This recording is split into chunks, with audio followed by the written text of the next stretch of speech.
بسم الله الرحمن الرحیم. امید لرم چې ټول ملګري به ښه او د ژوند په موضوع کې به ملګرو نن ومې غوښتله چې د سوشل میډیا لارې پیغام تاسو ته پرېږدم.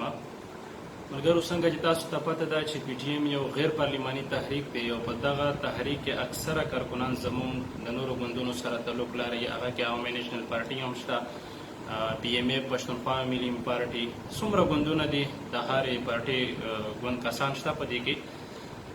په دغه سیر زما تعلق هم د پاکستان تحریک انصاف پی ټي آی سره و. د 2013 نه مودې پارټۍ لپاره کار وکړو وزیرستان کې.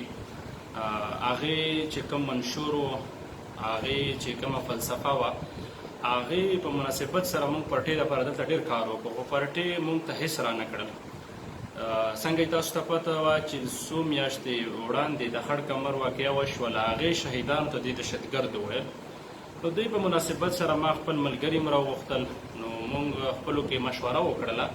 نو هغې ملګرو ما ته دا رایه راکړه چې نور ستا د دې پارټۍ سره پاتې کېدل نقصان هم دی، نه ده پکار چې نور ته دې پارټۍ سره پاتې شي. نو ما دا فیصله وکړه چې نور به زه دې پارټۍ ته استعفا ورکوم او باقي د وطن دپاره مبارزه ده هغه به همدغسې جاري. نن زه په هوش اواز سره دا وایم چې نن نه پس ما د پی ټي آی سره یعنی د پاکستان تحریک انصاف سره هېڅ تعلق نشته. څومره ملګري چې په دې کې مونږ پیدا کړل هغې ته عزت لرو، الله دې ټولو قدر وکړي. زما هم ډېر ریسپیکټ کړی دی. خو بس دا یو پیغام و د سوشل میډیا لارې ما ویلي تاسو ته زه پرېږدم. او دویمه خبره به زه بله په دې کې اډ کړم. یعنی د روژې نه مخکې زموږ د کور کمانډر سره میټینګ وشو. نو هغه میټینګ د سوشل میډیا د لارې ډېر زیات کریټیسایز شو، ډېر زیات تنقید پرې وشو. اول خو د ټولو پښتنو چې چا هم تنقید کړی دی، چا هم تنقید برای اصلاح کوشش کړی دی، هغې زه شکریه ادا کوم.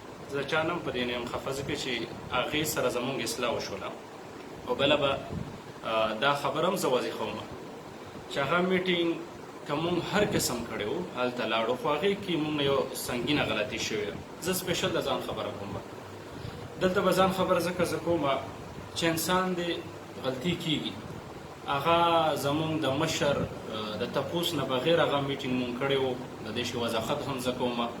لاړلو هغلته مونږ میټینګ وکړو، هغې نه چې راووتلو نو هغه سیز چې کوم و هغه ډېر زیات کریټیسایز شو. کریټیسایز ځکه شو چې هغه په مشاورت سره نه و. نو د ټولو د پښتنو د وړاندې زه دوی نه معذرت هم غواړم. څومره پښتانه چې په هغه میټینګ باندې دردېدلي وو یا هغه څومره د هغې زړه بد شوي وو، نو هغې نه ټولو نه معافي هم زه غواړم، معذرت هم زه غواړم. امید لرم چې ټول ملګري به دغه سیز باندې مونږ ته معافي هم وکړي. دغه یو کار دی ته به وبخېدې. آینده دپاره صرف داسې سیز مونږ وضخوو چې ما هغلته هغې کې شرکت کړی و ایز ا میسینګ پرسن. ما سره به میسینګ پرسن ډیټا ډېره زیاته پرته وه. څنګه چې لمزي ونیول شو په کراچي کې، نو هغې نه دا کار ما ته وسپارل شي یا ما پخپله دې کې ډېره زیاته دلچسپي وه چې دا کار هماسې پاتې نه شي، دا کار جاري وساتل شي. نو هغې باندې ما ډېر زیات کار وکړو. ما سره بیخي زیاته ډیټا پرته وه. نو ما هم دا وغوښتله چې ډېر